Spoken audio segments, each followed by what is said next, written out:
जय हिंद साथियों, आप सभी लोगों का हमारे YouTube channel degree with Batham पे फिर से स्वागत है। आज हमारा BA first semester lecture 3 start होगा, जिसमें आज हम देखेंगे लौकिक साहित्य के बारे में जानेंगे, जो भी हमारे सोर्सेस हैं हिस्ट्री को जानने के, इतिहास को जानने के, और विदेशी यात्रियों का जो विवरण रहा है, उनका जो यात्रा वृतांत रहा है, उसके बारे में चर्चा करेंगे। इससे पहले क्या-क्या चर्चा की जा चुकी है, 2 वीडियोज़ में आपको प्रोवाइड किया जा चुका है, जिसमें ब्राह्मण साहित्य और बौद्ध साहित्य, महाकाव्य, जैन साहित्य, इन सभी के विषय में चर्चा की जा चुकी है। आज हम बात करेंगे लौकिक साहित्य या धर्मेत्तर साहित्य की बात करते हैं और विदेशी यात्रियों के विवरण या यात्रा वृत्तांत के बारे में बात करेंगे, जिसमें हम जानेंगे कि किस प्रकार से विदेशी यात्री जो हमारे भारत के विषय में लिखते हैं, अपने यात्रा वृत्तांत में उन्होंने भारत का व्यवस्था, जो अलग-अलग कालखंड में जो विचार व्यक्त किए, मतलब कह सकते हैं, उन्होंने अपने यात्रा वृत्तांतों के आधार पर भारत की दशा को व्यक्त किया। उसको हम आगे देखेंगे। जैसा कि आप देख पा रहे हैं, लौकिक साहित्य विदेशी यात्रियों का विवरण बीए फर्स्ट सेमेस्टर लेक्चर 3-1। एक चीज मैंने पहले भी बताया है कि ये केवल ये ना समझे लोग आप लोग कि बीए फर्स्ट सेमेस्टर तक की है तो केवल नॉर्मली पढ़ने से काम हो जाएगा। इसमें से आपको डायरेक्ट ऐसे क्वेश्चंस मिलेंगे, ऐसे पॉइंट मिलेंगे जो किसी भी कंपटीशन के एग्जाम्स में आपको बहुत ज्यादा बेनिफिशियल होंगे। तो केवल बीए वालों के लिए नहीं, अगर बीए में आप पढ़ रहे हैं तो उसमें भी आप कोशिश करिए कि बेहतर तरीके से इसको कॉन्सेप्ट को समझने का प्रयास करिए, क्योंकि हम रटा-रटाया होता है तो मैक्सिमम बार कंफ्यूज हो जाते हैं। कॉन्सेप्ट क्लियर रहेंगे तो हमारा अगर क्लियर नहीं याद है तब भी मैं कोशिश ये करेंगे कि अंदाजा लगाकर लगा सकते हैं सही तरीके से ऑप्शन में। तो बिना किसी देरी को किए हुए आगे चलिए देखते हैं क्लास को। जैसा कि आप देख पा रहे हैं, लौकिक साहित्य। लौकिक साहित्य की बात की जाए कि लौकिक साहित्य होते क्या हैं? तो यहाँ देखते हैं, लौकिक साहित्य की बात करें तो लौकिक साहित्य के अंतर्गत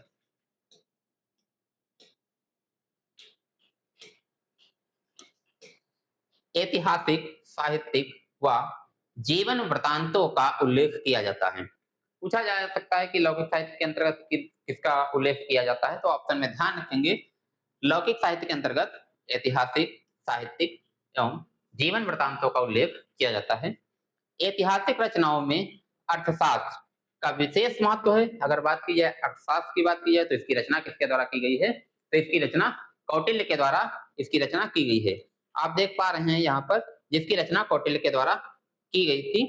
इस पुस्तक में चंद्रगुप्त मौर्य के प्रशासन या शासन व्यवस्था के बारे में जानकारी देखने को मिलती है। तो क्वेश्चन आपसे पूछा जा सकता है कि अर्थशास्त्र की रचना किसके द्वारा की गई है, तो कौटिल्य के द्वारा, या कौटिल्य का नाम दे देगा ऑप्शन में तो अर्थशास्त्र को रखेगा। दूसरी चीज ऑप्शन में क्या पूछा जा सकता है कि चंद्रगुप्त मौर्य के शासन व्यवस्था की जानकारी किसमें दी गई है, तो चंद्रगुप्त मौर्य के शासन व्यवस्था की जानकारी आपकी अर्थशास्त्र में। हमको लगता है कि अर्थशास्त्र इकोनॉमिक्स की टाइप की बुक होगी, जिसमें धन, पैसा, इस तरह की चीजों की बात की गई होगी। जबकि देखते हैं अर्थशास्त्र को तो ये एक तरीके से पॉलिटिकल बुक्स देखने को मिलती है। इसके अंदर के कंटेंट को देखें तो राजनीतिक व्यवस्था के बारे में हमको, शासन व्यवस्था के बारे में देखने को जानकारी मिलती है। आगे देखते हैं, कल्हड़ द्वारा रचित राजतरंगिणी, मतलब यहाँ पर पूछा जा सकता है कि कल्हड़ राजतरंगिणी के लेखक कौन है, तो ये कौन है, कल्हड़। तो कल्हड़ द्वारा रचित राजतरंगिणी भी विशेष उल्लेखनीय है। संस्कृत में लिखित इस ग्रंथ में ऐतिहासिक घटनाओं का पहली बार क्रमबद्ध तरीके से प्रस्तुत किया गया। आगे देखते हैं, तो इसमें आदिकाल से लेकर 1151 ईस्वी तक कश्मीर के इतिहास का क्रमिक वर्णन दिया गया है। तो पूछा जा सकता है कि कश्मीर के इतिहास का क्रमबद्ध तरीके से वर्णन किसमें किया गया है, तो क्या याद रखेंगे आप कि कल्हड़ के द्वारा जो रचित राजतरंगिणी है, उसमें कश्मीर के इतिहास का वर्णन दिया गया है सिस्टमैटिक तरीके से। आगे बात करते हैं, तो साहित्यिक रचनाओं में पणिनि की अष्टध्यायी। अब यहाँ से इंपॉर्टेंट है पॉइंट्स हमारे, जो क्वेश्चन में पूछा जा सकता है, चाहे बीए का एग्जाम हो आपका आएगा अभी फर्स्ट सेमेस्टर का, अभी आप सेकंड सेमेस्टर पहुंच जाएंगे तब भी ये ना मत सोचिएगा कि ये कंटेंट नहीं काम आएगा, उसमें भी काम आएगा। और आगे हम जब कंपटीशन के एग्जाम्स को देंगे या करंट टाइम पे कंपटीशन के एग्जाम को बीट कर रहे होंगे, उसमें बैठेंगे तो भी आपको देखने को मिलेगा। हो सकता है नॉर्मल क्वेश्चंस की बात करें, बनाने के तरीके की बात करें, क्वेश्चन के पैटर्न की बात करें, तो थोड़ा-सा अलग-अलग तरीके के हो सकते हैं। अभी आप यूपिटर पर से रिपीट का आ चुका है, नोटिफ़िकेशन आ चुका है 2026 का। तो उसमें बात करें तो डायरेक्ट आपको क्वेश्चन कैसे दिया जा सकता है कि पढ़िन की अष्टध्यायी वगैरह जैसे लिखा हुआ है कि अष्टध्यायी की रचना किसके द्वारा की गई है, तो पढ़िन के द्वारा की गई है। कात्यायन की वर्तिका, वर्तिका की रचना किसके द्वारा की गई है, तो ऑप्शन में कात्यायन दिया जा सकता है। और पतंजलि का महाभाष्य, या पतंजलि के द्वारा किसकी रचना की गई है, तो ऑप्शन में अष्टध्यायी रख देगा, वर्तिका रख देगा, और भी मुद्रा राक्षस रख देगा, और आपका महाभारत रख देगा। तो इस तरीके से एक मतलब छोटे लेवल पर क्वेश्चन बनाने हैं तो इस तरीके के बनेंगे। आगे अगर बात करें तो जैसे कि थोड़ा-सा स्टैंडर्ड लेवल जिस तरीके का यूपीपीएससी या आरओएआर हो, इस तरह के जो एग्ज़ाम्स क्वेश्चन में बनते हैं, तो उनके पैटर्न की बात करें, तो वो क्या करेगा कि आपका एक काम ये करेगा कि एक तरफ लिख देगा, जो भी हमारे रचनाकार हैं, लेखक हैं, उनका नाम देगा, और दूसरी तरफ उनकी जो रचनाएँ हैं, उसको दे देगा। अब क्वेश्चन 2 तरीके से दे सकता है, या तो एक देगा कि आप मिलाइए, मिलान करने वाला दे देगा। दूसरा क्वेश्चन ये कर देगा कि 3 को मिला के दे देगा और 1 को गलत कर देगा। अब पूछेगा इनमें से कौन सुमेलित नहीं है। तो इस तरह के क्वेश्चन आपको पीसीएस, आरओ वगैरह की परीक्षाओं में देखने को मिलेंगे। क्वेश्चन यहीं से बनाना होगा, कहीं अलग से नहीं बनाना होगा, लेकिन बस डिपेंड करेगा कि क्वेश्चन का हम नेचर कैसा बनाएँगे, उसकी प्रकृति कैसे बनाएँगे, उस पर डिपेंड करेगा कि वो क्वेश्चन हार्ड है, ईज़ी है, मॉडरेट है। यहाँ आपका बीए में तो काम आएगा ही आएगा, साथ ही साथ ये कॉम्पिटिशन के में भी काम आएगा। तो इसलिए थोड़ा-सा क्लियर और कायदे से पढ़ेंगे। विशाखा दत्त का मुद्रा राक्षस, कालिदास की मालविकमित्रम, ये बहुत इंपॉर्टेंट है, ये आपके कॉम्पिटिशन के लिए विशेष करके। तो क्या ध्यान रखेंगे? पढ़िन की अष्टध्यायी, कात्यायन की वर्तिका, पतंजलि का महाभाष्य, और विशाखा दत्त का मुद्रा राक्षस। मतलब विशाखा दत्त का मुद्रा मुद्रा राक्षस की रचना किसके द्वारा की गई? विशाखा दत्त के द्वारा की गई। और मालविकमित्रम की रचना किसके द्वारा की गई? तो ये कालिदास के द्वारा की गई। आदि उल्लेखनीय है। मतलब ये सारी हमारी ऐतिहासिक जो है साहित्यिक रचनाओं में आएँगे। ऐतिहासिक जीवन वृत्तांतों में अश्वघोष द्वारा रचित बुद्धचरित, ये पूछा जा सकता है कि बुद्धचरित की रचना किसके द्वारा की गई है? तो अश्वघोष के द्वारा की गई है। तो अश्वघोष द्वारा रचित बुद्धचरित, बाणभट्ट का हर्षचरित, यहाँ पर जैसे आप देख पा रहे हैं बाणभट्ट का हर्षचरित, और संध्याकार नदी का रामचरितमानस, हेमचंद्र का कुमारपाल चरित, जननायक का पृथ्वीराज विजय। अब इस तरीके से क्वेश्चंस में बनाना है तो एक को पूछेंगे और बाकी जो है ऑप्शन में रख दिया जाएगा कि बुद्ध चरित्र की रचना किसके द्वारा की गई है। ऑप्शन में आपका बाणभट्ट नाम रख सकता है, और संध्याकार नदी नाम रख सकता है, पणिनि नाम रख सकता है, पतंजलि रख सकता है, कुछ भी रख सकता है। तो एक हमारा सही होगा, इस चीज का ध्यान रखेंगे। और जैसा बताया कि अगर मिलान वाला दे दिया या 3 सही करके मिला के दे दिया और एक हमको गलत करके दे देगा, तो वहाँ पर कन्फ्यूजन की स्थिति ज़्यादा होती है अगर आप क्लियर पढ़े नहीं हैं। आगे देखते हैं। यहाँ पर कुछ क्षेत्रीय और विदेशी आक्रमण संबंधी ग्रंथ दिए गए हैं। जैसा कि आप देख पा रहे हैं, सबसे पहले ग्रंथ के बारे में लिखा हुआ है, फिर उसके लेखक कौन हैं, ऑथर कौन है, और महत्वपूर्ण बिंदु जो हमारी परीक्षाओं के लिए इम्पोर्टेंट होंगे। चचनामा की बात की जाए तो ये जैसे मूल अरबी है। इसमें जैसे कि बुक्स में आपका अज्ञात दिया गया है, अली अहमद फारसी अनुवाद इन्होंने इसका किया है। इसमें क्या दिया गया है, तो अरबों की सिंध विजय के बारे में इसमें दिया गया है। 712 ईस्वी मोहम्मद बिन कासिम का जो है सबसे प्रामाणिक स्रोत ये माना जाता है। तो वो क्या हो जाएगा, वो हमारा चचनामा हो जाएगा। आगे देखें तो रसमाला तथा कीर्ति कौमुदी की बात की जाए तो इसके लेखक कौन है, ये सोमेश्वर हैं। रसमाला तथा कीर्ति कौमुदी की लेखक कौन है, तो सोमेश्वर। इसमें क्या दिया गया है, इसमें गुजरात के चालुक्य मतलब सोलंकी वंश की बात करें तो चालुक्य सोलंकी वंश का इतिहास और तत्कालीन सामाजिक सांस्कृतिक व्यवस्था के बारे में दिया गया है कि गुजरात के सोलंकी वंश जो है उसकी जो सामाजिक व्यवस्था क्या थी, सांस्कृतिक व्यवस्था क्या थी, उसके बारे में हमको देखने को कहाँ मिलता है। तो हम क्या देखेंगे, रसमाला तथा कीर्ति कौमुदी ये किसके द्वारा रचित है, तो ये सोमेश्वर के द्वारा रचित है। यहाँ से भी आपका काफी इंपॉर्टेंट रहेगा पॉइंट जो कंपटीशन के लिए भी ये बहुत इंपॉर्टेंट है। प्रबंध चिंतामणि कई बार एग्जाम में पूछ चुका है और फुल पॉसिबिलिटी है जैसे कि एग्जाम्स वगैरह में आ सकता है।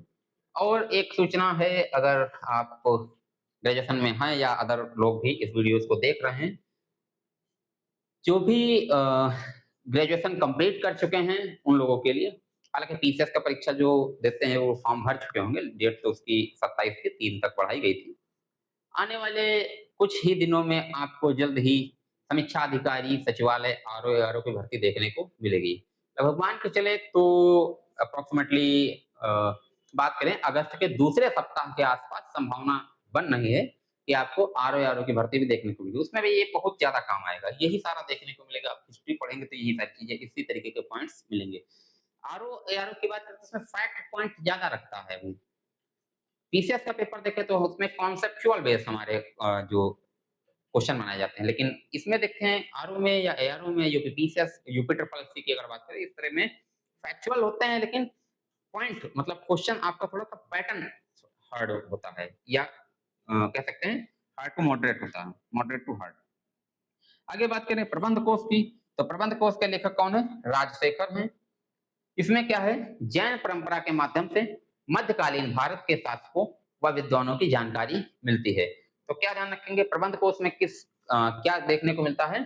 जैन परंपरा के माध्यम से मध्यकालीन भारत के शासक व विद्वानों के बारे में जानकारी किससे मिलती है? तो वो हमको मिलती है प्रबंध कोश। किसके द्वारा रचित है? राजशेखर के द्वारा ये रचित है। आगे देखते हैं। तो अर्ध ऐतिहासिक रचनाएं कुछ हमारे पास यहाँ देखने को मिल रही हैं। इसमें देखें ग्रंथ और लेखक, उसकी विषय वस्तु क्या रही है और परीक्षा हेतु विशेष बिंदु क्या है। यहाँ पर विशेष करके आपको इसमें स्लाइड में दे दिया गया है। ग्रंथ या लेखक की बात करें तो मुद्रा राक्षस, अभी पहले हमने देखा था मुद्रा राक्षस के लेखक कौन है? तो विशाखा दत्त हैं मुद्रा राक्षस के लेखक। तो ये ध्यान रखेंगे। ये विषय वस्तु क्या है इसमें? तो ये मौर्य काल से संबंधित है। चंद्रगुप्त मौर्य व चाणक्य से ये संबंधित है। परीक्षा के लिए हमें पॉइंट क्या याद रखना है? परीक्षा के लिए ये भी आपका इंपॉर्टेंट है कि मुद्रा राक्षस की रचना किसके द्वारा की गई या किसने की? तो विशाखा दत्त है। विषय वस्तु क्या है? ये मौर्य काल से संबंधित है।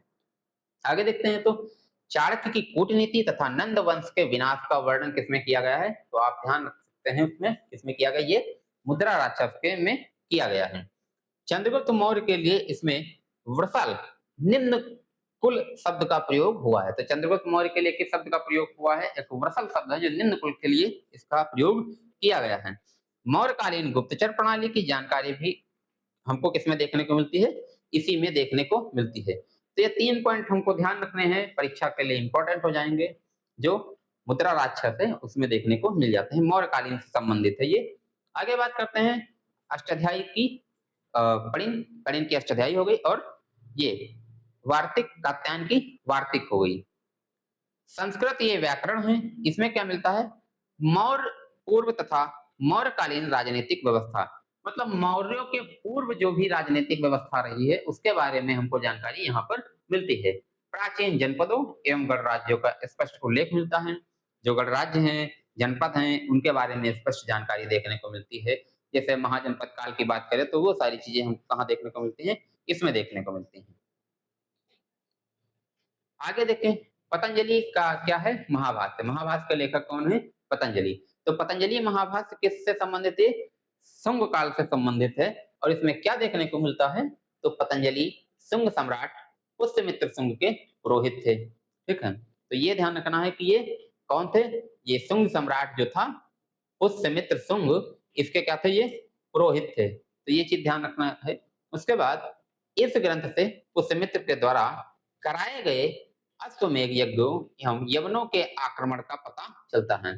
जो हमारा महाभारत है इससे क्या पता चलता है कि जो पुष्यमित्र के द्वारा जो अश्वमेध यज्ञ कराया गया है और जो यवन के आक्रमण है उसके बारे में पता चलता है। आगे देखते हैं कालिदास के द्वारा रचित है माल विक्रमित्रम। तो इसमें क्या देखने को मिलता है? शुंगकालीन राजनीति के बारे में इसमें हमको जानकारी देखने को मिलती है। इसमें बात करें तो कालिदास का पहला नाटक है ये, और इसमें पुष्यमित्र के पुत्र अग्निमित्र तथा मालविका की प्रेम कथा के साथ यवन युद्ध का वर्णन देखने को मिलता है। तो अगर क्वेश्चन में पूछ लिया जाए आपसे कि जैसे कि दोनों नाम दिए गए हैं अग्निमित्र तथा मालविका, अग्निमित्र तथा मालविका की प्रेम कथा का वर्णन किसमें किया गया है? तो क्या ध्यान रखेंगे? वो मालविका अग्निमित्रम जो ये कालिदास के द्वारा रचित है इसमें दिया गया। तो क्वेश्चन यहाँ पे भी पूछा जा सकता है कि पुष्यमित्र की जो पुत्र हैं, उनके पुत्र का नाम अग्निमित्र तथा मालविका के प्रेम कथा का जो वर्णन है वो किसमें किया गया है, तो वो ध्यान रखेंगे कालिदास की मालविकमित्रम। आगे देखते हैं, कुछ ऐतिहासिक जीवनियां दी गई हैं और चरित्र साहित्य की बात की गई है। तो इसमें देखते हैं रचना, लेखक और परीक्षा के लिए आपका प्रमुख बिंदु क्या रहेगा। यहाँ देख पा रहे हैं कि हर्षचरित, रचना क्या है, हर्षचरित। हर्षचरित की रचना किसके द्वारा की गई है, तो ये बाणभट्ट के द्वारा हर्षचरित की रचना की गई है। इसमें क्या दिया गया है, परीक्षा के लिए क्या इंपॉर्टेंट है, तो हम देख पा रहे हैं कि भारतीय इतिहास की पहली प्रमाणिक जीवनी कौन सी है, तो क्या ध्यान रखेंगे, वो हर्षचरित है, जिसकी रचना बाणभट्ट के द्वारा की गई है। ये कब, तो 7वीं शताब्दी के आसपास, ये 7वीं शताब्दी में की गई। इसमें क्या आगे क्या बात की गई है कि सम्राट हर्षवर्धन के जीवन, सैन्य अभियानों और कन्नौज के इतिहास का वर्णन देखने को मिलता है। अब क्वेश्चन ये पूछा जा सकता है कि कन्नौज के इतिहास का वर्णन या सम्राट हर्षवर्धन के जीवन के बारे में हमको कहाँ जानकारी प्राप्त होती है, तो वो किसमें होती है, हर्षचरित में, जो किसके द्वारा, बाणभट्ट के द्वारा रचित है। कौटिल्य की आख्यायिका यानी जीवनी को इतिहास का अंग ही माना गया है, ये चीज देखने को मिलता है इसमें। फिर आगे बात करते हैं बुद्ध चरित। तो बुद्ध चरित किसके द्वारा रचित है, इसके लेखक कौन है, ये अश्वघोष हैं। अश्वघोष ने किसकी रचना की, तो ये बुद्ध चरित की रचना की। परीक्षा के लिए इंपॉर्टेंट पॉइंट क्या हो जाएगा आपका, कि कुषाण शासक कनिष्क के समकालीन, कुषाण शासक कनिष्क के समकालीन अश्वघोष द्वारा रचित बौद्ध महाकाव्य, ये चीज हमको जानकारी इसमें देखने को मिलती है। वो कहाँ मिलती है, वो बुद्ध चरित में देखने को मिलती है। तो यहाँ पे आपका कंपटीशन में भी इंपॉर्टेंट हो सकता है कि बुद्ध चरित की रचना किसके द्वारा की गई, तो अश्वघोष के द्वारा की गई। अश्वघोष के द्वारा किसकी रचना की गई, तो बुद्ध चरित की रचना की गई। ऑप्शन में आपका हर्षचरित भी दिया जा सकता है और मुद्रा राक्षस, कुछ भी दिया जा सकता है, तो ये ध्यान रखेंगे। आगे बात करते हैं अर्थशास्त्र। तो अर्थशास्त्र की रचना जैसे अभी पहले देखा किसके द्वारा की गई थी, वहां हमने शब्द पढ़ा था कौटिल्य। कौटिल्य के कुछ और भी नाम हैं, विष्णुगुप्त और चाणक्य। तो कभी कभी ये भी पूछ लेता है कि आपसे पूछेगा कि कौटिल्य का अन्य नाम क्या है, तो ऑप्शन में दे सकता है चाणक्य या विष्णुगुप्त, या चाणक्य नाम दे देगा तो विष्णुगुप्त पूछ लेगा, कौटिल्य पूछ लेगा। तो नाम भी ध्यान रखेंगे कि कौटिल्य, चाणक्य और विष्णुगुप्त तीनों एक ही हैं, बस केवल उनके नाम अलग अलग हैं। तो जहां बात आती है चाणक्य की, कौटिल्य की या विष्णुगुप्त की बात करें, तो इसमें क्या देखने को मिलता है, मौर्यकालीन इतिहास व राजनीतिक। क्योंकि बात क्या है यहाँ पर, अर्थशास्त्र। मैंने भी कुछ समय पहले बताया आपको, क्या देखने को, अर्थशास्त्र नाम तो है, हमको लगता है इकोनॉमिक्स की बुक होगी, इसमें हमारा वही अ, जो भी इकोनॉमिक्स के फंडामेंटल्स हैं, सिद्धांत हैं, उसकी बात की गई होगी। पैसा, मुद्रा, बैंकिंग, फाइनेंस, इन सभी चीजों की बात की गई होगी। लेकिन यहाँ क्या देखने को मिलता है, अर्थशास्त्र एक प्रकार से क्या है आपका, इतिहास व राजनीति, मौर्यकालीन इतिहास की बात करते हैं। इसमें प्राचीन भारत में लोक प्रशासन, मतलब उस समय लोक प्रशासन कैसा था, पब्लिक एडमिनिस्ट्रेशन कैसा था। आज भी हमारे पास लोक प्रशासन है, क्योंकि बिना लोक प्रशासन के काम नहीं चल सकता है। तो लोक प्रशासन, पब्लिक एडमिनिस्ट्रेशन कैसा था, राज्य शास्त्र कैसा था, कब उसके बारे में जानकारी मिलती, का पहला प्रमाणिक ग्रंथ है, मतलब उसके बारे में यहाँ पर जानकारी देखने को मिलती है। इसमें 15 अधिकरण और 180 प्रकरण हैं। कितने अधिकरण हैं, मतलब पार्ट्स हैं, कितने पार्ट्स हैं, तो 15 पार्ट्स हैं और 180 प्रकरण हैं, मतलब चैप्टर्स की बात कर सकते हैं। इसमें राज्य संचालन का सप्तांग सिद्धांत, मतलब 7 अंग माने गए हैं, इसको माना गया सप्तांग राज्य संचालन के लिए, क्योंकि मतलब राज्य संचालन के लिए 7 अंग माने गए। किसको माना गया, ध्यान रखेंगे, स्वामी, आमत, जनपद, दुर्ग, कोष, दंड, बट या बल और मित्र की बात की गई है। तो ये सारी चीजें देखने को कहाँ मिलती है, ये हमको देखने को मिलती है कौटिल्य या चंद्रगुप्त के द्वारा, कौटिल्य या चाणक्य या विष्णुगुप्त के द्वारा जो रचित है अर्थशास्त्र, उसमें देखने को मिलती है। आगे देखते हैं कि नीतिशास्त्र की बात की गई है। तो नीतिशास्त्र की रचना किसके द्वारा की गई है, तो कामंडक के द्वारा इसकी रचना की गई है। इसमें क्या मिलता है, इसे गुप्तकालीन अर्थशास्त्र कहा जाता है। अगर पूछ लिया जाए कि गुप्तकालीन अर्थशास्त्र किसे कहा जाता है, तो क्या ध्यान रखेंगे, नीति शास्त्र को गुप्तकालीन अर्थशास्त्र भी कहा जाता है। इसमें राजा के कर्तव्यों, कि राजा के क्या कर्तव्य थे, क्या काम थे, विदेश नीति, युद्ध नीति तथा राजस्व के सिद्धांतों पर भी प्रकाश डाला गया है। कि राजा के क्या कर्तव्य होंगे, राजा क्या काम करेगा, धर्म का पालन कैसे करेगा, उसके जो भी काम है वो अपना करेगा। कर्तव्य का मतलब एक तरीके से जो भी राजा का काम है, प्रजा का देख-रेख करना, प्रजा कै में व्यवस्था कैसे चल रही है, मतलब राज्य में व्यवस्था कैसे चल रही है, उन सारी चीज़ों के बारे में वो सब मैनेजमेंट करने का काम कर्तव्य जो भी राजा के हैं, वो इसमें देखना है। विदेश नीति, अन्य देशों के साथ उस समय जो भी मतलब विदेश की बात की जाए, आज के तरीके नहीं, अन्य कुछ दूर पर जो देश हैं या साम्राज्य हैं, तो उनके साथ उनका संबंध कैसा रहेगा। तो विदेश नीति के बारे में, युद्ध नीति, युद्ध की स्थिति आती है तो किस प्रकार से युद्ध लड़ा जाएगा। हम आगे देखेंगे जैसे कई प्रकार की सेनाएँ देखने को मिलती हैं, रथ सेना, हाथी सेना, घुड़सवार सेना, पैदल सेना, इस तरीके की सेना हो, तो उस सभी का मैनेजमेंट कैसे होगा, वो सारी चीज़ें कहाँ देखने को मिलती हैं, वो सारी चीज़ें हमारी नीति शास्त्र में ही देखने को मिलती हैं। और क्या देखने को, राजस्व के सिद्धांत, फिर जो भी हमारा रेवेन्यू स्टैंडर्ड थ्योरीज होगा, वो क्या होगा, राजस्व के सिद्धांत किस प्रकार के होंगे, कैसे उस पर काम किया जाएगा, किस प्रकार से राजस्व कलेक्शन होगा, किस प्रकार से प्रशासन की व्यवस्थाएं देखी जाएंगी, किस प्रकार से जो भी और भी वर्क हैं साम्राज्य के, राज्य के, वो कैसे किए जाएंगे, वो डिपेंड करेगा राजस्व पे, क्योंकि जब तक राजस्व नहीं होगा तो हम प्रशासन कैसे चलाएंगे। तो वो सारी चीजें आपको कहाँ देखने को मिलेंगी, इसी में देखने को मिलती हैं। यह गुप्त काल की प्रशासनिक व आर्थिक व्यवस्था का जानने का मुख्य स्रोत है। तो क्वेश्चन में लिख के आ सकता है कि गुप्त काल की प्रशासनिक या आर्थिक व्यवस्था जानने का प्रमुख स्रोत है। ऑप्शन दे दिया जा सकता है, अर्थशास्त्र, नीति शास्त्र, और भी कुछ एक दो ऑप्शन में दिए जा सकते हैं, तो याद रखेंगे नीति शास्त्र की बात करेंगे। आगे देखते हैं, राजतरंगिणी बहुत फेमस है, जो किसके द्वारा रचित है, ये कल्हड़ के द्वारा रचित है। अब इसी तरीके से मात्र इतने पॉइंट को अगर दे दिया जाए आपका, यहाँ पर कामंडक की जगह पे नाम बदल दिया जाए और एक ये मैच करके दे दिया जाए, ये मैच करके दे दिया जाए, नीति शास्त्र और यहाँ कामंडक की जगह पे कोई दूसरा नाम रख दिया जाए, बुद्ध चरित, हर्षचरित, कुछ भी दे दिया जाए और आपसे पूछा जाए कि निम्नलिखित में से कौन सा सही है। ऑप्शन ये तीनों मिला के दे दिए जाए और एक पूछा जाए या पूछ लिया जाए गलत कौन सा है, इस तरीके से पूछ लिया जाए, तो ये हमको इस तरह के क्वेश्चन देखने को मिलेंगे आगे एग्जाम्स में। आगे देखते हैं, राजतरंगिणी कल्हड़ की बात करते हैं।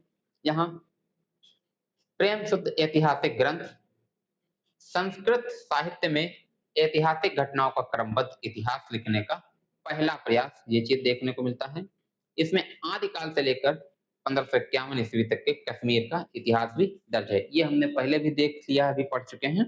इसमें 8 तरंग मतलब अध्याय की बात की गई है और लगभग 8000 श्लोक हैं।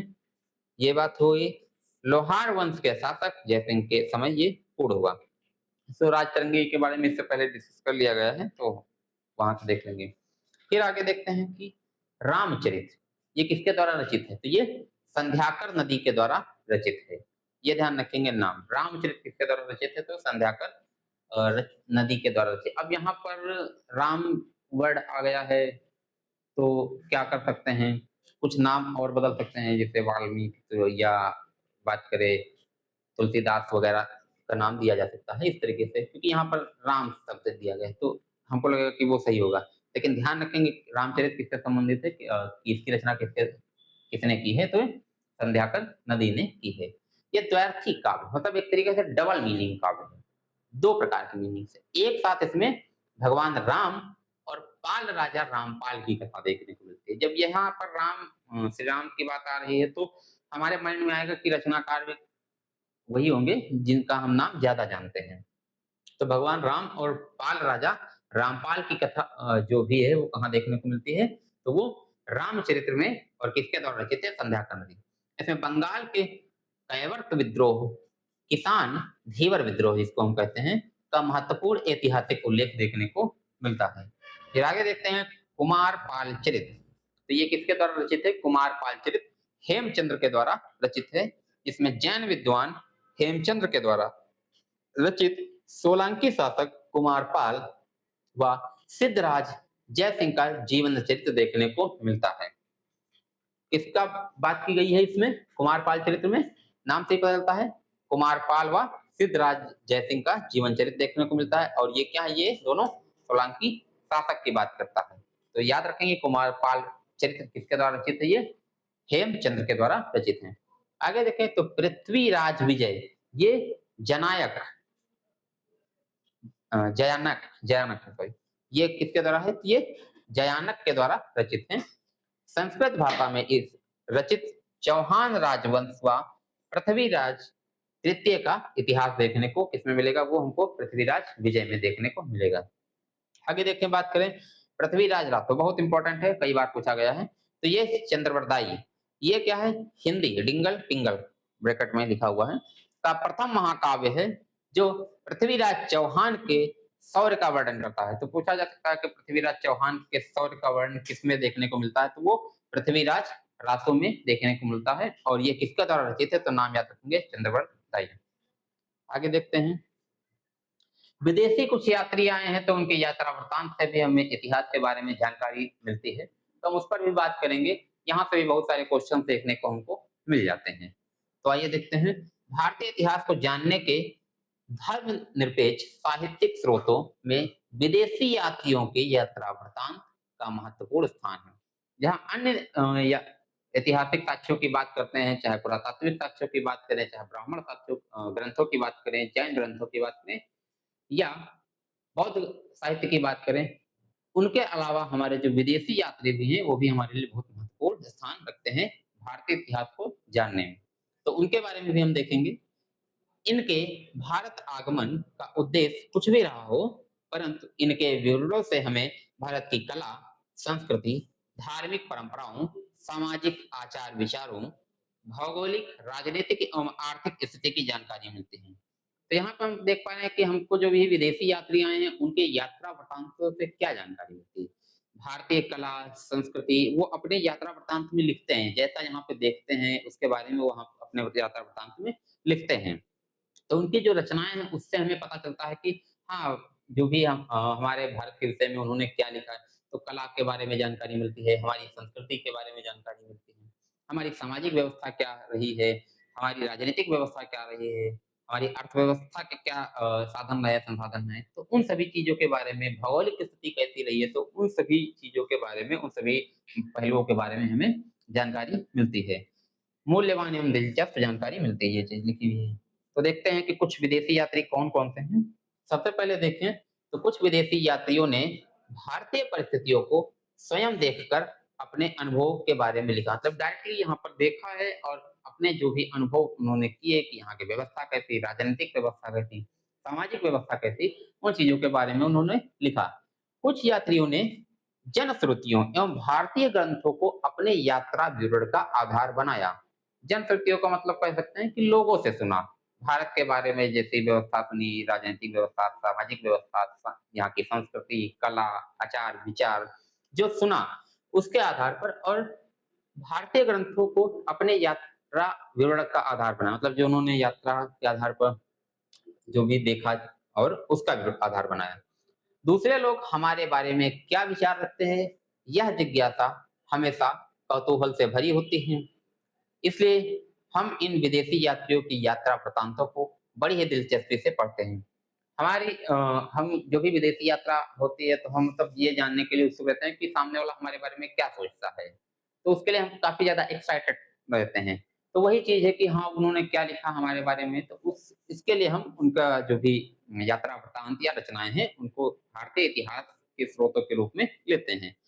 भारत में विदेशी यात्रियों के आगमन का क्रम 326 ईसा पूर्व में आरंभ हो गया था। प्राचीन भारत में प्रमुखतः रोमन, यूनानी, चीनी एवं अरबी यात्री भारत आए, जिनका विवरण निम्नानुसार है। भारत में अगर बात करें तो यूनानी, चीनी, अरबी इस तरह के लेखक आएंगे, जिसको हम आगे अभी देखेंगे। ईरान यूनानी लेखकों की बात की जाए तो ईरान, यूनान एवं रोम के लेखक, इनकी बात करें तो इसमें आप जैसे कुछ देख पा रहे हैं, हेरोडोटस, टेसियस, ये सब हैं। तो देख पा रहे हैं कि उपाधि हेरोडोटस कौन है, इतिहास का पिता किसे कहा जाता है या इतिहास का जनक किसे कहा जाता है, तो वो हेरोडोटस को इतिहास का जनक या इतिहास का पिता कहा जाता है। तो इसे क्या दी गई है, ये उपाधि दी गई है, father of history. Who is the father of history, तो Herodotus the father of history. तो इतिहास का जनक किसे कहा जाता है, हेरोडोटस को कहा जाता है। यहाँ पर आप देख रहे हैं फादर ऑफ हिस्ट्री लिखा हुआ। इसने 5वीं सदी ईसा पूर्व में हिस्टोरिका नामक पुस्तक की रचना की।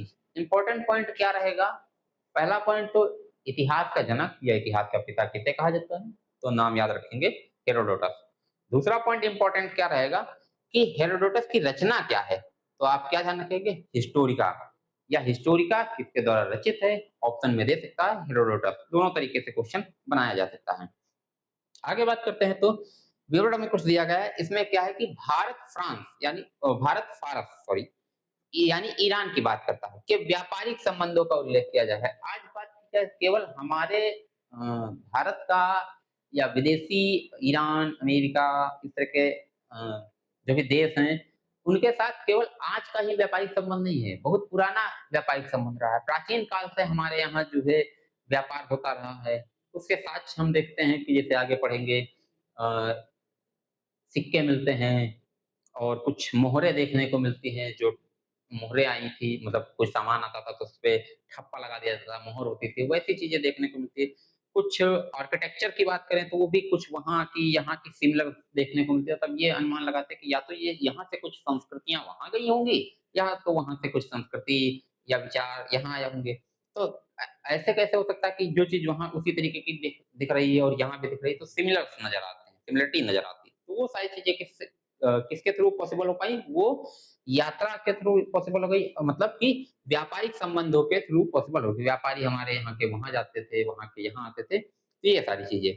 तो बात करेंगे भारत, फारस या ईरान के व्यापारिक संबंधों के बारे में जानकारी कहाँ मिलती है, वो इसमें देखने को मिलती है। आगे देखते हैं कि टेसियस की बात करें, तो यह ईरान तब का नाम है, फारस का राजवैद्य था। तो ये याद रखेंगे कि टेसियस कौन था? तो ये ईरान का राजवैद्य था। ये क्वेश्चन पूछा जा सकता है।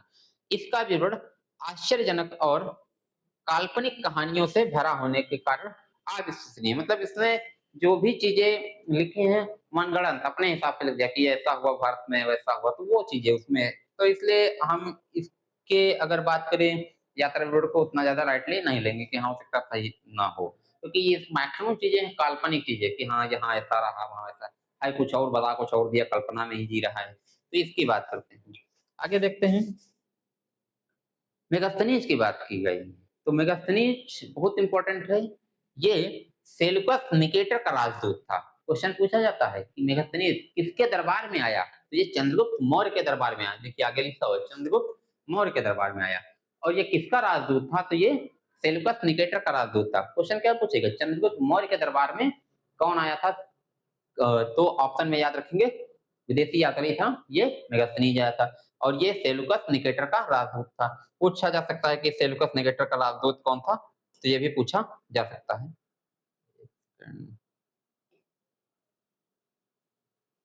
आ गया है क्या इस पे?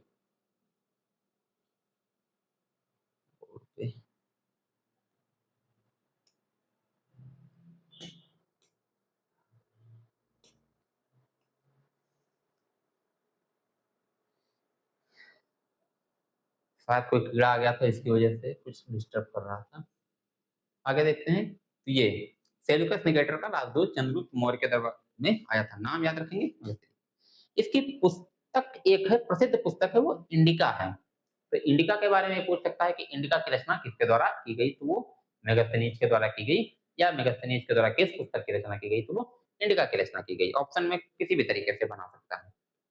प्रमुख बिंदु हम देख लेते हैं, इसमें क्या चीज बात की गई है, तो मौर्यकालीन समाज जिसमें 7 जातियां और पाटलिपुत्र के नगर प्रशासन जिसमें 30 सदस्यों की 6 समितियों का वर्णन देखने को मिलता है। किसमें मिलता है? ये इंडिका जो पुस्तक है, जो मेगास्थनीज के द्वारा रचित है, उसमें देखने को मिलता है।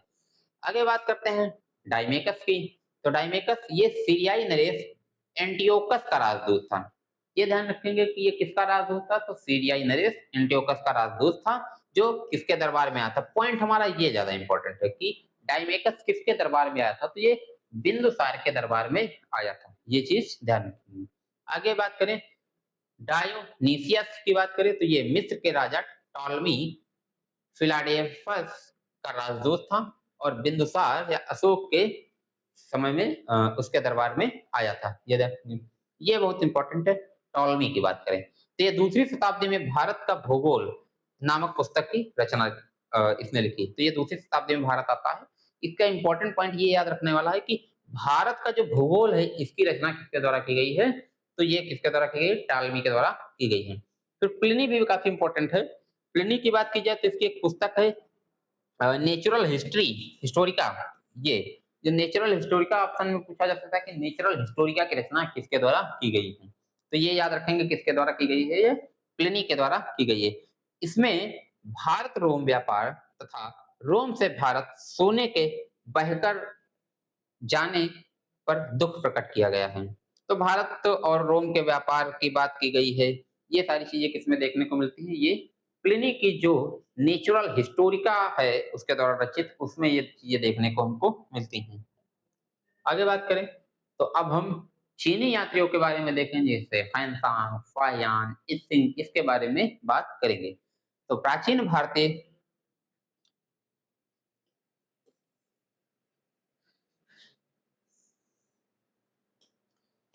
इसमें अगर देखते हैं प्राचीन भारतीय इतिहास के स्रोतों में चीनी यात्रियों की यात्रा वृतांत का भी महत्वपूर्ण स्थान है। जैसे अन्य जो भी हमारे यात्रा वृतांत और जो भी इतिहास को जानने के स्रोत हैं, तो चीनी यात्रियों का यात्रा वृतांत भी बहुत ही महत्वपूर्ण है।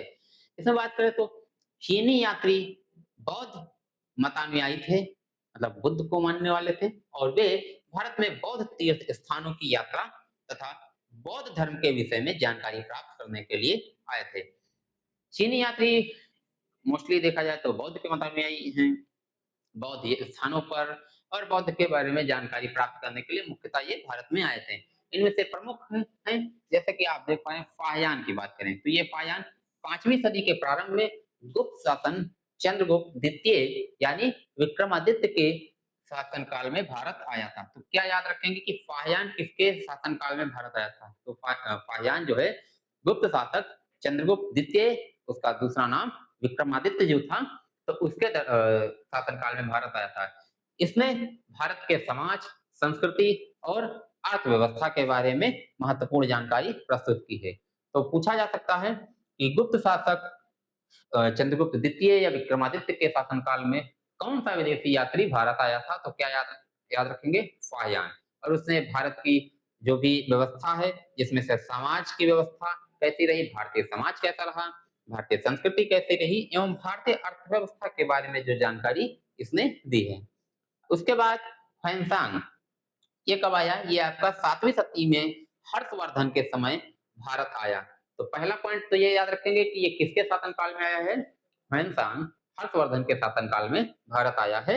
इसने इसकी जो रचना है, ये रचना नाम याद रखेंगे, सी यू की रचना याद रखेंगे, सी यू की, काफी इंपॉर्टेंट है सी यू की। इसकी जो रचना है, ये क्वेश्चन पूछा जाता है कि सी यू की का लेखक कौन है, तो क्या याद रखेंगे, फैनसांग जो है ये सी यू की का लेखक है, और ये किसके समय में भारत आया, तो ये हर्षवर्धन के समय में भारत आया था। इसमें भी क्या बात करते हैं, तो उसने तत्कालीन समाज यानी उस समय की सामाजिक व्यवस्था कैसी थी, राजनीतिक व्यवस्था कैसी थी, आर्थिक व्यवस्था कैसी थी, भारत की जो भी परिस्थितियां थी उनके बारे में इसने वर्णन किया है। उसके बाद इत्सिंग आता है, यह 7वीं सदी के अंत में भारत आया, और इसने अपने विवरण में नालंदा विश्वविद्यालय, विक्रमशिला विश्वविद्यालय तथा भारत की तत्कालीन विभिन्न परिस्थितियों, वही बात करते हैं सामाजिक, राजनीतिक और आर्थिक, वो सारी परिस्थितियों के बारे में जिक्र किया है। तो क्या ध्यान रखेंगे कि इत्सिंग कब आता है, तो 7वीं सदी में आता है भारत, और नालंदा विश्वविद्यालय, विक्रमशिला विश्वविद्यालय के बारे में इसने जो विवरण दिया है, जो भी वर्णन किया है। तो क्वेश्चन यहाँ पे एक इम्पोर्टेंट पॉइंट क्या ध्यान रखेंगे, पहला चीज तो जैसे कि हम देख पा रहे हैं कि फाहियान का याद रखेंगे, किसके शासनकाल में आया है, चंद्रगुप्त द्वितीय या विक्रमादित्य के शासनकाल में आया है। दूसरा पॉइंट याद रखेंगे, ह्वेनसांग किसके शासनकाल में आया, तो ये हर्षवर्धन के काल में आया है, और इसकी एक रचना जो है वो रचना याद रखेंगे सी यू की, ये ह्वेनसांग की। तीसरी पॉइंट की अगर बात की जाए तो इत्सिंग को याद रखेंगे, ये 7वीं सदी के अंत में भारत आता है, और नालंदा विश्वविद्यालय वह विक्रमशिला विश्वविद्यालय के बारे में जानकारी देता है। अब एक क्वेश्चन और यहाँ से बनाने की पॉसिबिलिटी होती है, जैसा कि आपका आता है देखने को, यहाँ से आपका फाहियान, ह्वेनसांग और इत्सिंग, 3 ऑप्शन दे दिया कि फाहियान, ह्वेनसांग और इत्सिंग। अब पूछेगा कि ऊपर नीचे भी कर सक देगा, और पूछेगा कि इनका भारत आने का क्रम सेट करिए, जो कंपटीशन के एग्जाम में आएगा, एक किसी और का नाम दे देगा। तो आपको ये पता होना चाहिए कि कौन किस समय में भारत आया है।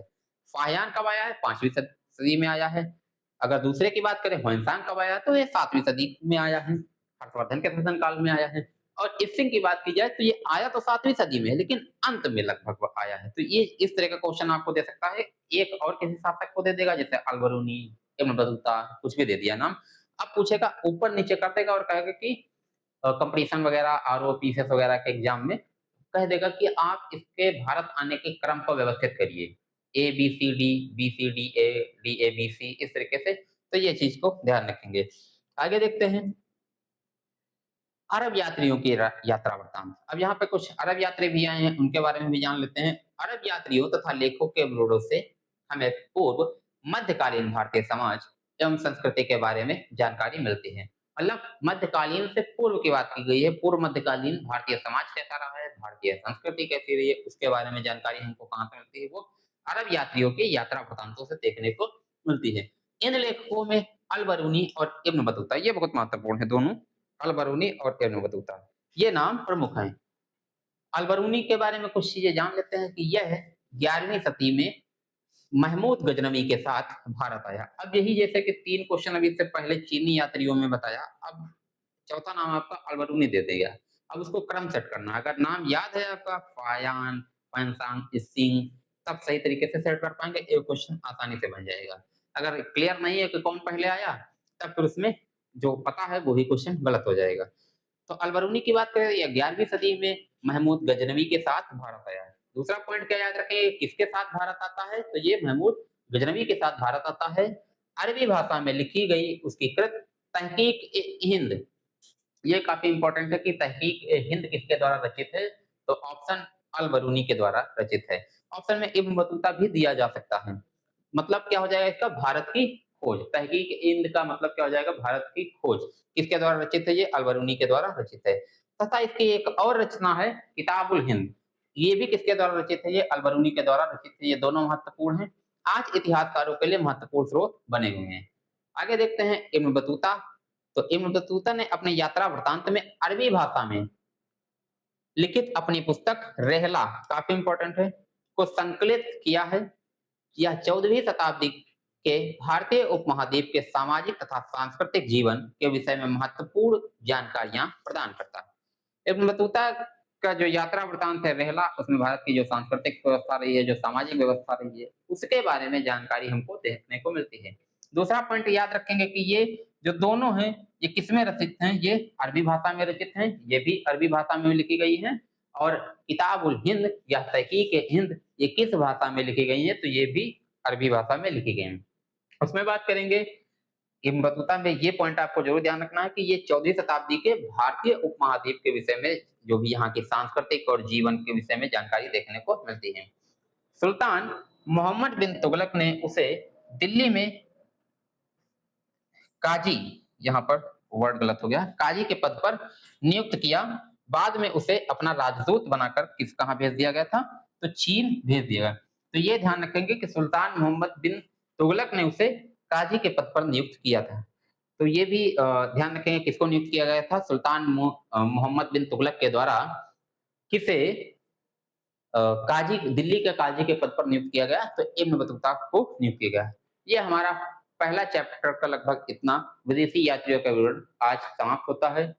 आज की क्लास में अगर बात करें तो इतना ही रहेगा। और आप लोगों से एक बात करना कि ये चैनल जो हमारा है डिग्री विद बातम, जिस चैनल पे आप पढ़ रहे हैं, इस चैनल को सब्सक्राइब करिए, लाइक करिए और शेयर करिए। यहाँ पर जितना भी आज का कंटेंट आपको दिया गया है, ये केवल बीए के लिए रेलेवेंट नहीं है, बल्कि अगर आप किसी भी कंपटीशन के एग्जाम की तैयारी कर रहे हैं, तो उसमें भी आपको देखने को मिलेगा। आप कोई भी बुक उठाकर देख लीजिएगा, यहाँ के आज क्लास से कई क्वेश्चन आपको डायरेक्ट देखने को मिलेंगे। आज के लिए इतना ही, थैंक यू।